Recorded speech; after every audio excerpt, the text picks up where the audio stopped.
KUHP baru resmi berlaku. Bagaimana nasib terpidana yang dijerat KUHP lama? Kitab Undang-Undang Hukum Pidana, KUHP, baru resmi berlaku pada Jumat, 2 Januari 2025, hari ini. Adapun KUHP tertuang dalam UU Nomor 1 Tahun 2023 yang telah disahkan DPR dan diteken oleh Presiden ke-7 RI, Joko Widodo, Jokowi, pada 3 tahun lalu atau 2 Januari 2023.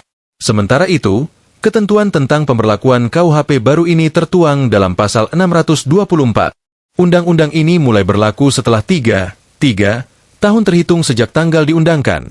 Demikian bunyi pasal tersebut. Di sisi lain, sebelum KUHP baru resmi berlaku, penegak hukum masih menggunakan KUHP lama yakni UU Nomor 1 Tahun 1946 dalam menjerat atau memvonis pelaku pelanggaran hukum.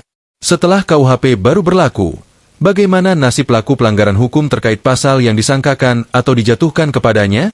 Apakah masih menggunakan pasal dalam KUHP lama atau berganti dengan pasal yang tertuang di KUHP baru?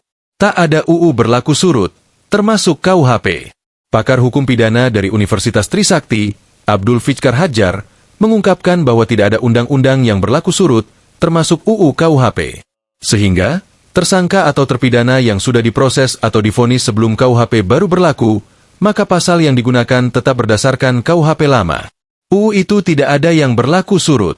Tidak ada perbuatan dapat dihukum kecuali berdasarkan aturan atau UU yang telah ada sebelumnya, katanya ketika dihubungi tribunnews.com, Jumat.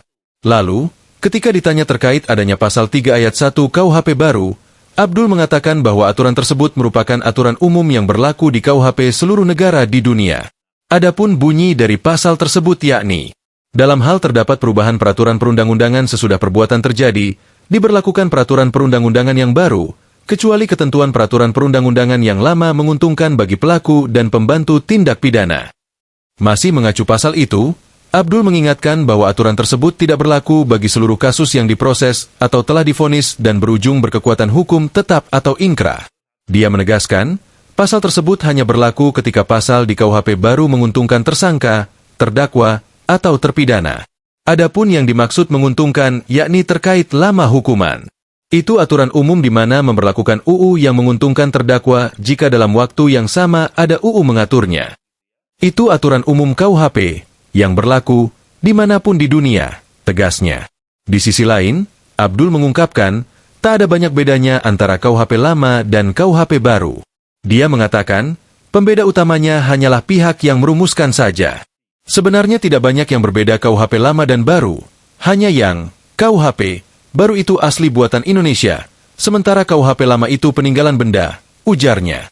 Abdul pun membeberkan beberapa hal pembeda antara KUHP lama dan baru. Pertama, dalam KUHP baru, turut diatur mekanisme delik tiap kategori tindak pidana khusus, sedangkan di KUHP lama, tidak.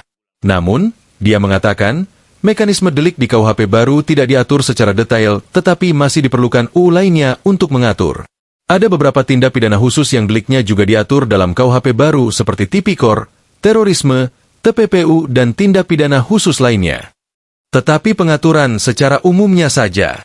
Sedangkan keberlakuannya tetap perlu UU khusus yang berlaku sesuai asas hukum lex specialis derogat lex generalis, kata Abdul. Kedua, terkait tindak pidana yang bersifat aduan di mana aduannya bisa dicabut ketika kedua belah pihak yang berperkara menyatakan damai. Abdul mengungkapkan, hal itu bisa diterapkan di beberapa kasus tindak pidana seperti pencemaran nama baik dan penghinaan. Pasalnya, 2 contoh kasus di atas masuk dalam delik aduan dan baru bisa diproses ketika korban yang melaporkan.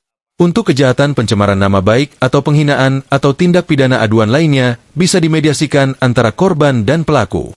Dan jika terjadi perdamaian, maka aduannya bisa dicabut dan perkaranya selesai, katanya.